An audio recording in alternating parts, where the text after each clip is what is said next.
The burden of Damascus. Behold, Damascus is taken away from being a city, and it shall be a ruinous heap. The cities of Aroer are forsaken. They shall be for flocks, which shall lie down, and none shall make them afraid. The fortress also shall cease from Ephraim, and the kingdom from Damascus, and the remnant of Syria. They shall be as the glory of the children of Israel, saith the Lord of hosts.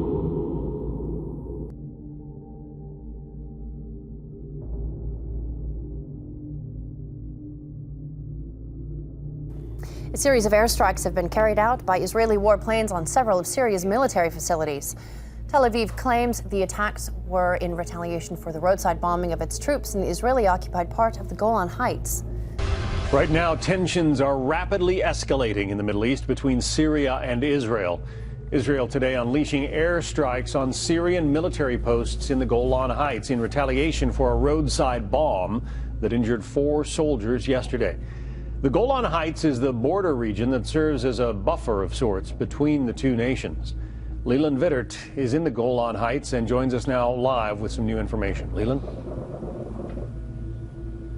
And John, all day we have been hearing the Syrian artillery pound away. We're only about 500 yards away from the Syrian-Israeli borderline. Crew-served machine guns going off right now as sunset is approaching. For the past 3 years, the Israelis have largely let the Syrians duke it out between themselves, figuring that so long as their enemies were fighting each other, they would not be fighting Israel. Now it is very clear that Israel is getting drawn in to this conflict.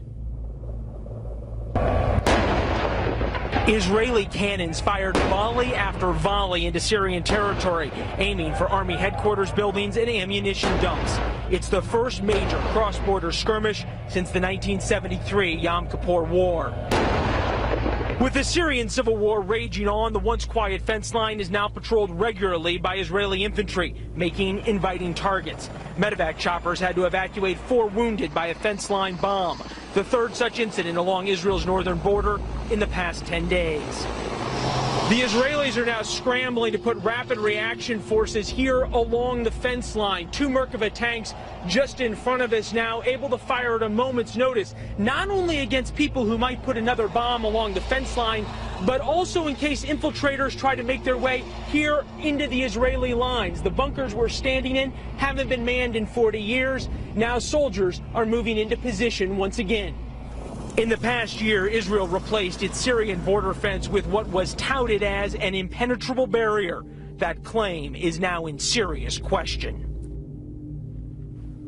I'm not sure if you can hear it right now, but we are hearing the volleys of firefighting going back and forth. Of course, those Israeli outposts are right on the border. They can hear that. You're looking actually into Syria, one of the villages there inside that we know has gone back and forth between rebel control and the Syrian government. One of the big fears for the Israelis right now is the type of weaponry that the rebels are also getting inside Syria, especially surface-to-air missiles, heavy anti-tank weapons, those kinds of things that could be used in a cross-border raid here into Israel, where the civilian population is obviously very close to the border. John, back to you. Yeah, I was going to ask, what is the effect on the Israeli citizenry? I mean, are they regularly, doing the drills and so forth, going down into their bunkers?